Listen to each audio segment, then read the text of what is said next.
আমি এখন দীঘার জগন্নাথ মন্দিরে প্রবেশ করেছি। ভীষণ ভালো লাগছে। যারা এখনো আসেননি, কখনো যদি সময় হয় একবার অন্তত দীঘার জগন্নাথ মন্দির এসে ঘুরে দেখে যাবে। এর প্রত্যেকটা পরিবেশ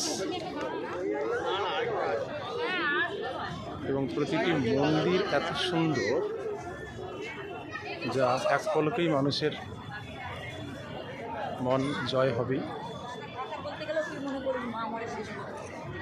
এই মনোরম দৃশ্যটাকে আমি একটু ক্যামেরা বন্দি করব।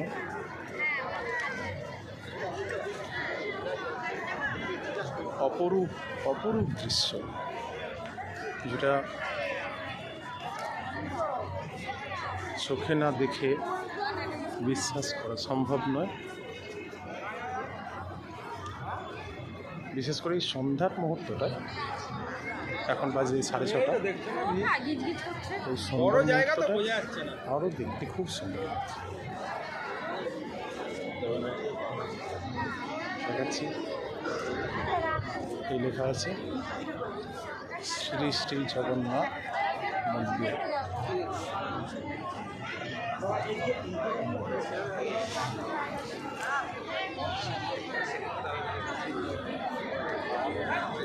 এরপরের ভিডিওতে মন্দিরের ভেতরটা